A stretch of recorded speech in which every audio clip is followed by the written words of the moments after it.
आज हम सुनेंगे 12 अप्रैल 1990 का दिव्य संदेश जो आदरणीय गुलजार दादी जी और मोहिनी दीदी मधुबन उनके द्वारा हमें प्राप्त है।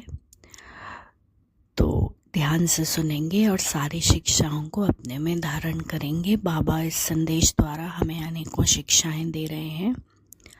तो सदा की रीति प्रमाण आज जब मैं वतन में पहुंची तो बाबा सामने खड़े थे और बाहें फैलाए आओ बच्चे कह बुला रहे थे।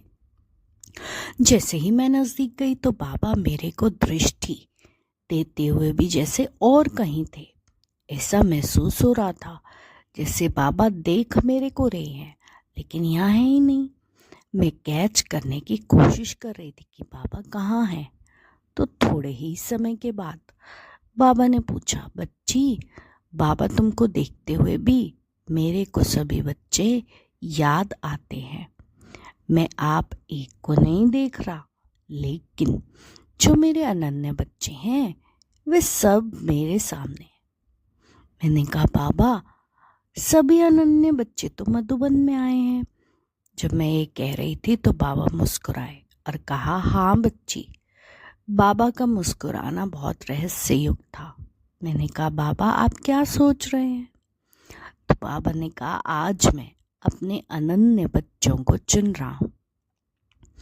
मैंने कहा बाबा आप किस प्रकार के बच्चों को चुन रहे हैं। आज बाबा का रूप बहुत हल्का था इसलिए रूह रिहान कर रहे थे। फिर बाबा ने कहा मेरे अनन्य बच्चे वह हैं जिनका अन्य दूसरा कोई नहीं है। दूसरा जो अनंत मौज में, स्वीट साइलेंस में और अनंत खुशी में समाये हुए रहते हैं उन्हें बाबा अनन्य बच्चे कहता है। हाँ, तो सभी ध्यान से सुने। बाबा डेफिनेशन बता रहे हैं अनन्य बच्चों की। अनन्य बच्चे वो जिनका अन्य कोई दूसरा नहीं, और दूसरा अनन्य बच्चे वो जो मौज में, स्वीट साइलेंस में और अनंत खुशी में समाये हुए रहते। तो मैंने कहा बाबा आपको ऐसे कितने बच्चे नजर आए, कितने बच्चों को आपने चुना। तो बाबा ने कहा बच्ची जितने बच्चे अभी होने चाहिए उतने नहीं हैं। मैंने कहा बाबा मीटिंग में तो सभी ने चिट्ठियाँ लिख कर दी हैं कि हम ऐसा करके दिखाएंगे। तो बाबा ने कहा हाँ बच्चों ने चिट्ठियाँ लिखी हैं लेकिन ये बाबा ऐसे बोल रहे थे जैसे बहुत गुह्यता गहनता में खोए हुए हैं। आधा यहाँ है आधा कहीं दूसरी जगह है। तो बाबा ने कहा चिट्ठियाँ तो बच्चों की बाबा के पास पहुँच गई हैं लेकिन चलो बाबा तुमको दृश्य दिखाते हैं। वतन में पहली बार मैंने नया दृश्य देखा। एक नदी का किनारा था। बाबा हमें नदी के किनारे पर ले चला। तो सभी इस चित्रण को सुनते हुए वहाँ पे साथ साथ चलेंगे।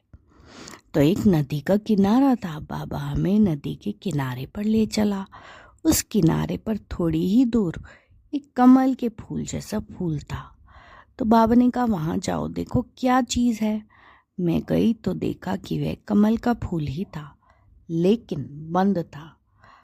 तो बाबा ने कहा इसका चक्कर लगाओ। मैं जैसे चक्कर लगाती गई तो वह खुलता गया। जैसे थाली के ऊपर थाली आती रहती है, स्टैंड घूमता रहता है। जैसे यहाँ इडली बनाने की थालियाँ खांचे वाली होती हैं इस रीति उसमें थालियाँ ऊपर आती गई। उसमें दीपक जल रहे थे। फिर बाबा ने कहा अभी बच्चों को बुलाता हूँ। बाबा ने दृष्टि दी और दृष्टि से बहुत बच्चे जैसे सेकंड में वहाँ पहुँच गए। तो बाबा ने कहा सभी बच्चे एक एक दीपक लेकर आओ।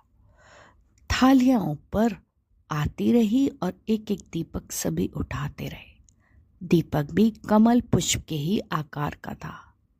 उसके अंदर बाती जल रही थी। बीच में लाइट के कुछ शब्द भी थे। बाबा ने कहा ये दीपक लेकर सभी किनारे पर खड़े हो जाओ। जब सब नदी के किनारे लाइन में खड़े हो गए तो बाबा ने कहा, मैं इशारा करूं तो सभी ये दीपक नदी में डालना। बाबा ने इशारा किया तो सभी ने अपना अपना दीपक उस नदी में डाल दिया। जब पानी में डाला तो सब अपने अपने दीपक को देखते रहे कि मेरा दीपक बुझता है या नहीं।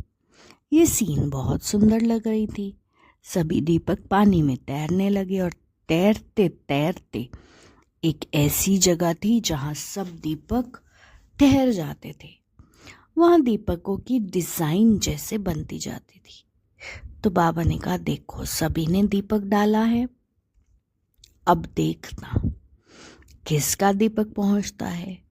कुछ एक का दीपक बीच बीच में अटक रहा था, कुछ एक का बुझ रहा था।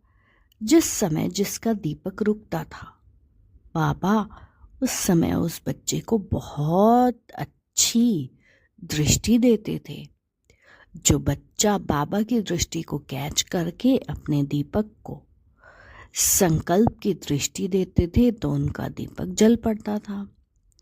जो सिर्फ दीपक को ही देख रहे थे उनका अटक जाता था, वह बुझ जाता था।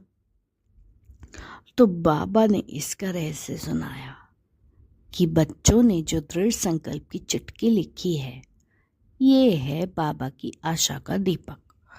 ये सभी ने दिलाराम बाबा की आशा को पूर्ण करने का दीपक जलाया है।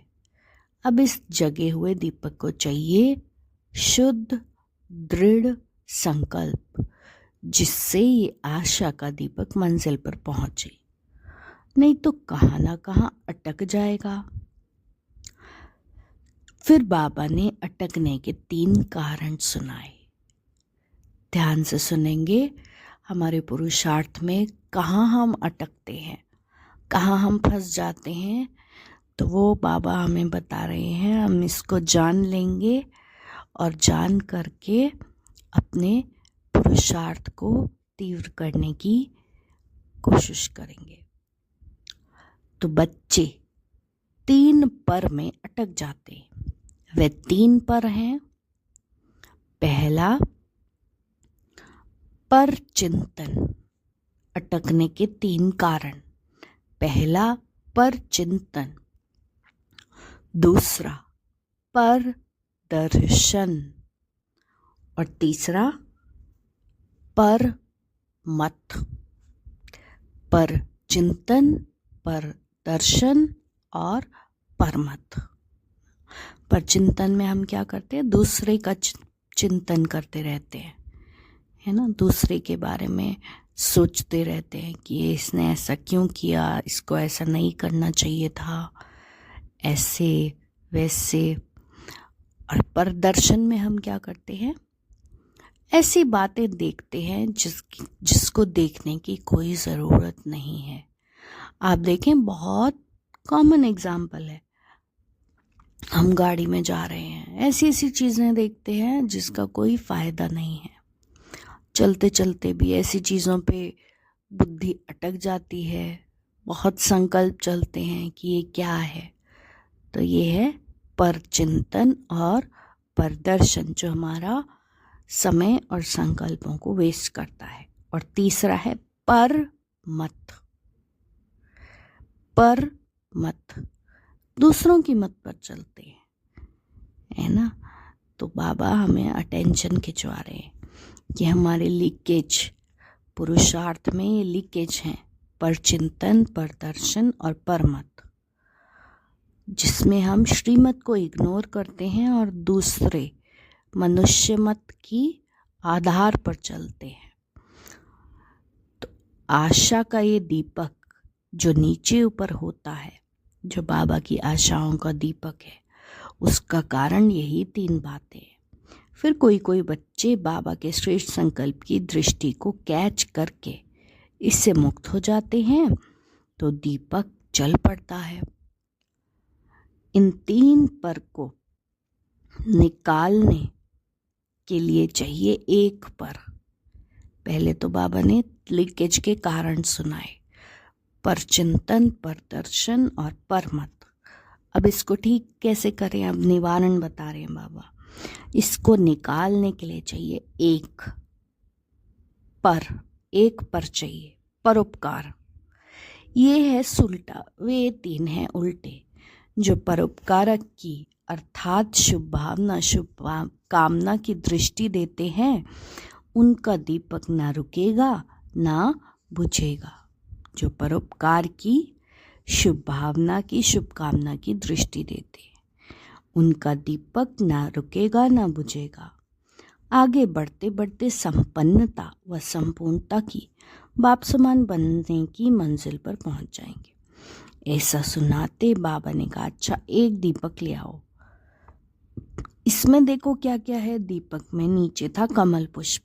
बाबा ने कहा, ये है न्यारे प्यारे रहने की स्थिति। दीपक इसमें ही स्थित होता है। दूसरा, इसमें लाइट के शब्द थे। लाइट में लिखत थी दृढ़ संकल्प।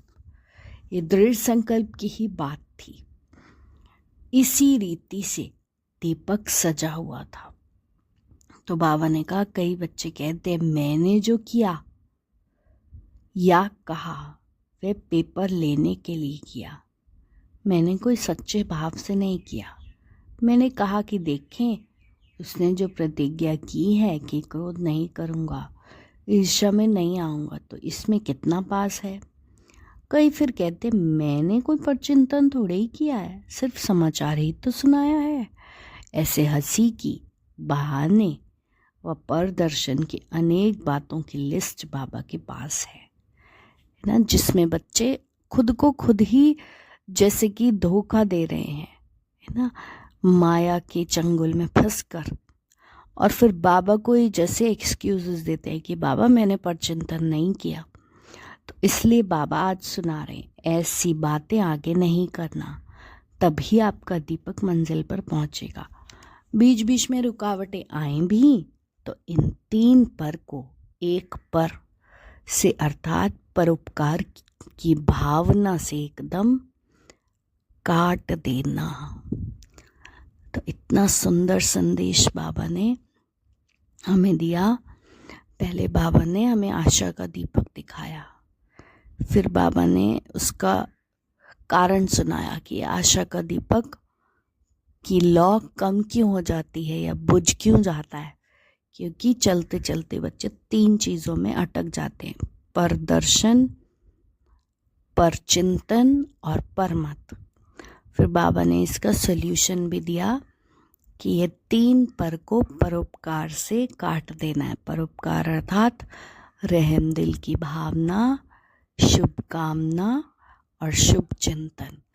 इन तीन परोपकार की भावना से वो तीन पर कट जाएंगे।